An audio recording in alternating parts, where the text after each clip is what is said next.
All right, everybody, welcome back to Everyday Whiskey. I'm Mike. And I'm Dan, and this week we've got a high-octane episode. Yeah. So one category of whiskey that Mike and I really haven't gone too far in depth with or really touched on is, I don't want to say it's a relatively new category, but I think it's a category that more brands are kind of dipping their toe into the pool with. Yeah. And that's going to be hazmat whiskey / bourbon. And these two are actually both light whiskeys. So you've got Penelope's 17-year light whiskey, which was released in 2025. It's 138.8 proof. And you got Rare Character's newest release. This is a store pick from Brick Liquors. Mm-hmm. This is a 21-year-old light whiskey at 141.58. So these are both super high octane. They definitely fall into that hazmat category, which I always say, like, you can disagree with me or not. Mm-hmm. I say 135 and up, I would call hazmat.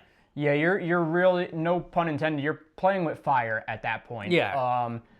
Now, again, that's not foolproof. We've had a couple whiskeys that were significantly higher that drank very, very well, very smooth for that proof. Like George C. Stagg this year is 142.8. Yes, exactly. I think that's what it was. I think that's been what I was thinking of when I was thinking of this proof. We've also had others that even lower than that just are very, very ethanol-y, very alcohol forward. I would say a few of the last Woodford wood finish releases I've had have been like a little on the ethanol-y side and not my favorite, even though I love those releases up until like 21, 22. But it's definitely like hit or miss. Like, I agree. Once you approach over 135, you're playing with fire. Like I said, you don't really know what you're gonna get. I can confidently say 100 to about 115. For the most part, almost every single one's going to be pretty tolerable. Spot on. Yeah. 120 gets a little hairier, but not terrible. But over 135, that's where you're rolling the dice. That's where the balance can be lost. All right. So yeah, let's get into this. I'd love to do some more light whiskeys because, like you said, they're not new. But it's definitely a young category, I feel like. Like, we're just getting kind of more into them. You don't see a lot out on shelves. There's a couple out there. Yeah, maybe a handful are on the shelf. The craziest hazmat whiskey I've seen all year was, I think it's called World Wine Society or World Whiskey Society put out. And one of my favorite movies of all time is Tombstone, the Kurt Russell Tombstone, not the Kevin Costner. That one's great, but the Kurt Russell one, that's the one. So they put out a Wyatt Earp and Doc Holliday whiskey line, and they have a 13-year-old American single malt at 160 proof. Yep. So that's what I'm saying. Like the Stag this year was super high. These are both like hazmat whiskeys. Like you see a lot more of it.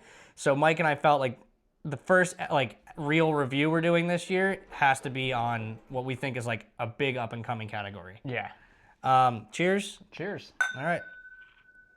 Oh, we're doing the Penelope. Should have said that. Yes. The nose? Yeah. Sorry, I inhaled too deep. The nose isn't bad. It's actually got a very delicate nose. It's very delicate. It's almost like smelling like balsa wood. Yeah. Like in wood shop in middle school. Yeah. It's like a light oak tone. Like I'm getting like some slight corn sweetness and like I was gonna say corn shows through. That's really it though.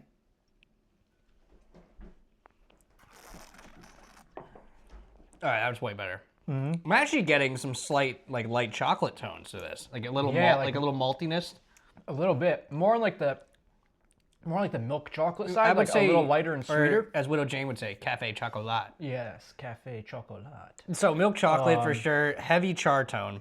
Yeah, barrel notes. There is ample amount of heat, but I like it. It's tolerable. It plays well. Yeah, I think the heat is balanced with the flavor. It's very balanced. And they're not competing in the palate. I really like this one. Again, I do too. These were going for about between 100 and 130, depending on where you saw them. Price-wise. Price-wise. Yeah. These are 125. I know, that's a pretty good deal. That's a really good deal. That is. For a 21 year. Okay. I might be lower than you think I'm going to be on this. I really enjoyed it, but I'm going to go 7.9. Honestly, I was kind of in the high sevens myself. 7.9. Yeah, let's do it. 7.9 on the Penelope 17-year light whiskey hazmat.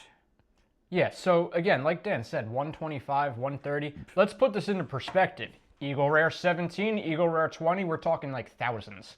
So, pretty good Well, price. 17 will say, and someone mentioned this in a comment. They're like, "Where do you find an Eagle 17 for $500?"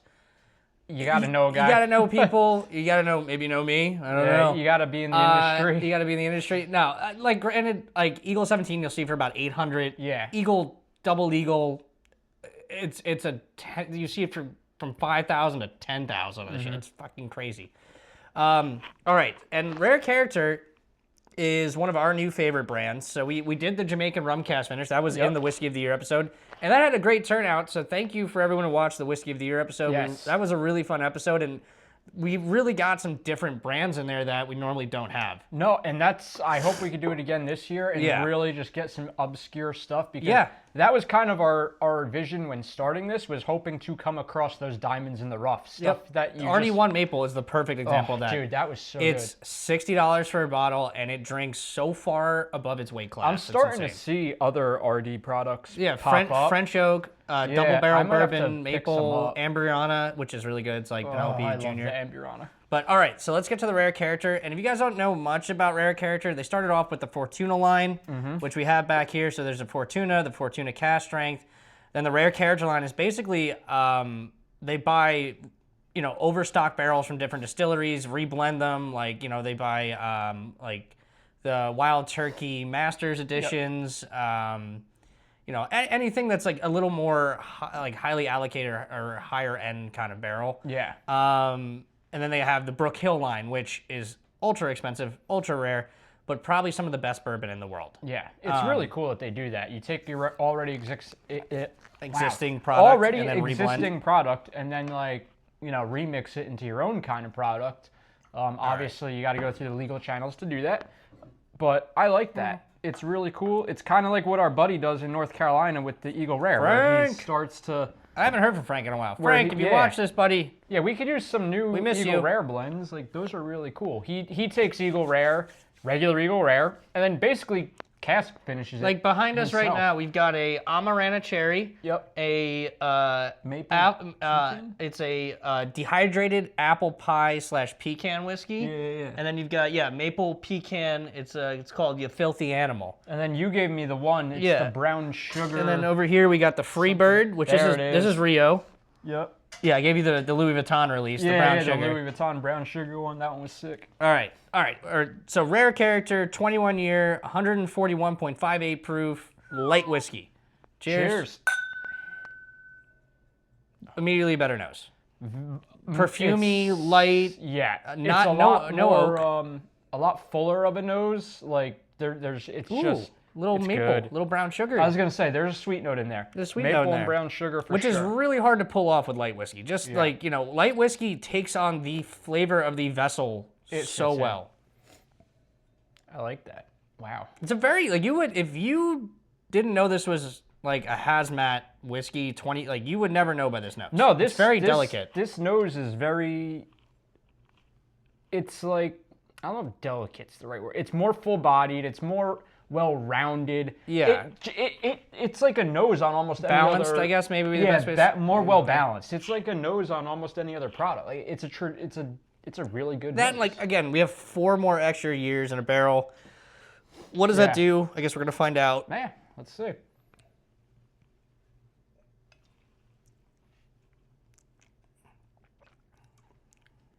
Ooh, that's good. Ooh, it's got like a creamy texture to it. Like Now, there's a lot of texture. There is.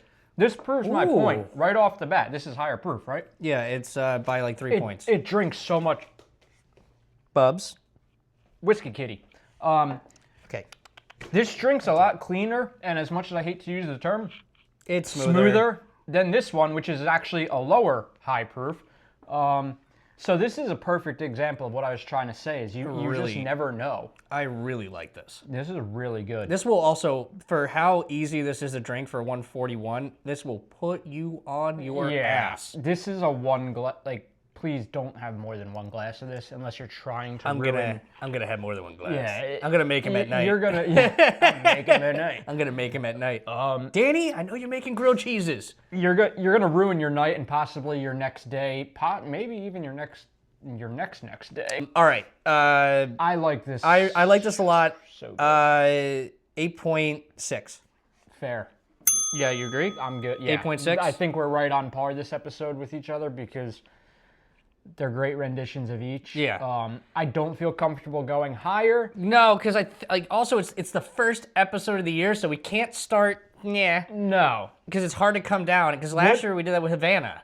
Could I go down to like an 8.4? Maybe. I But think at that point, we're going to average it mid out. eights. I think it's accurate. And 8.6 is good enough. this is a niche category It is. because not everyone's gonna love this. No. But also, No. I think if you're a whiskey enthusiast and you've had A through V, this is your XYZ. Like Yeah. this is your oddball. This is your palate break. Something different to try. A new category. A new route Definitely. to take.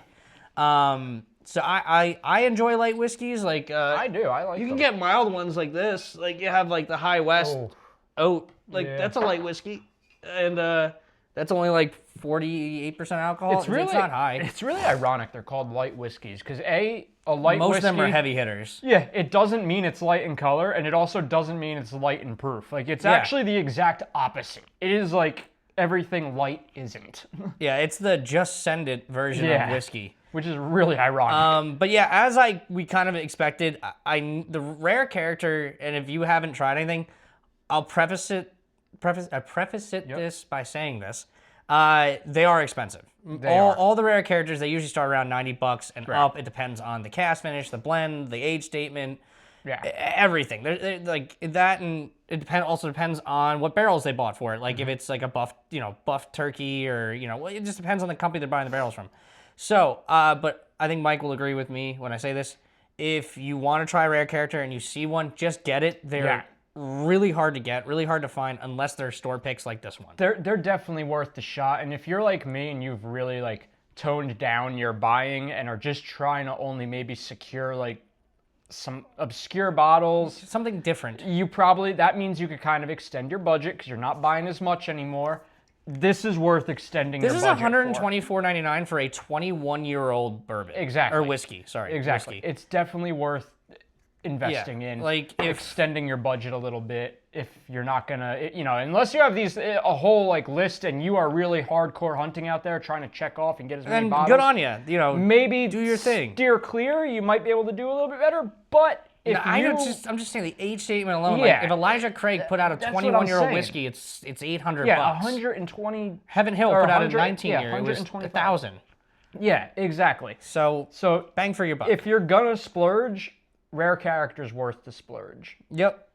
So thank you, everybody. This is our first actual review of the year. That wasn't Whiskey of the Year, the BTAC release. Season 6. Season 6. It is season 6. You need to make a new category on YouTube. I do. Or a new playlist, whatever the I fuck can't it's called. believe it's been that many. 6 years, and maybe not that much to show for it, but we've had a lot of fun. You know what? It's a labor of love. It's a labor of love. Who knows? Maybe one day it will just blow up. That's Yeah. usually what Yeah. happens I with would love most that. big So, YouTube channels is that it just takes one person to either share it or find it, and then next thing you know, they become big. Yo, Fred Minnick. Watch and this shit. by no means is that our goal. Like, we just do this purely for the love, for the passion. Yeah. We want to inform you guys, educate you guys, but let nature We're take not its, greedy. Yeah, let nature take its course. If it happens, it happens. All right, like, subscribe, comment. Thank you so much. Peace. Cheers.